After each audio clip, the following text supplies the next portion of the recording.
కూటమి ప్రభుత్వానికి బిల్డప్ ఎక్కువ, బిజినెస్ తక్కువ అని విమర్శించారు మాజీ మంత్రి పేర్ని నాని.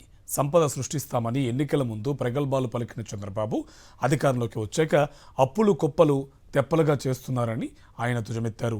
ఇప్పటివరకు 1,47,000 కోట్ల రూపాయల అప్పులు తెచ్చారని, వాటిని ఏం చేస్తున్నారో చంద్రబాబు చెప్పడం లేదని మండిపడ్డారు పేర్ని నాని.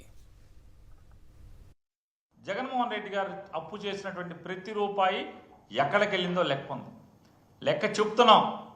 కానీ ఇవాళ ఇప్పటి వరకు సంవత్సరం నిండకుండానే చంద్రబాబు నాయుడు, పవన్ కళ్యాణ్, మోడీ గారు ముగ్గురు కలిసి చేసినటువంటి రాష్ట్రానికి అప్పు 1,47,000 కోట్ల రూపాయలు ఏం చేశారయ్యా అంటే లెక్క లేదు, పత్రం లేదు. చెప్పేవాడు, లెక్క చెప్పేవాడు కూడా లేడు. ఎన్నికల ముందేమో సంపద సృష్టిస్తానని చెప్తాడు, మీకు ఇచ్చిన హామీలన్నీ తీరుస్తానని చెప్తాడు. వాళ్ళ అబ్బాయి గారేమో మా నాన్న చెప్పిన మాటలు మేము అమలు చేయకపోతే మా కాలరు పట్టుకోండి అంటాడు. ఎన్నికల ముందు ఉత్తర కుమార ప్రగల్భాలు పలికారు, మాటలు కోటలు దాటినాయి. ఇవ్వాలంటాడు చంద్రబాబు నాయుడు గారు. నాకేం అర్థం కావట్లేదు. ఇచ్చిన హామీలు చూస్తే భయం వేస్తుంది అంటాడు, రాష్ట్రాన్ని చూస్తే భయం వేస్తుంది అంటాడు. అప్పులు చేయడానికి మాత్రం బరి తెగిస్తున్నారు. ఈయనకంట సంపద ఎలా సృష్టించాలో మెల్లగా చెవులో చెప్పాలంట.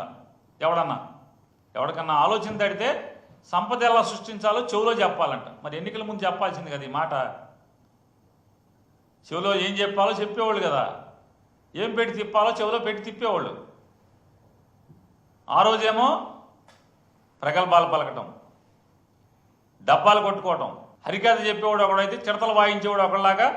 చంద్రబాబు ప్రగల్భాలు పలికితే పక్కనేమో ఓ పక్కేమో కొడుకు, ఓ పక్కేమో పవన్ కళ్యాణ్, ఇద్దరు చిడతలు కొడతారు. ఏమైపోయారు ఇవాళ ఎంత పచ్చిగా బరి తెగించారంటే, బరి తెగించి ఇవాళ రాజ్యాంగ విరుద్ధంగా అప్పు చేయటం కోసం ఈ జీవోని రిలీజ్ చేయడం జరిగింది.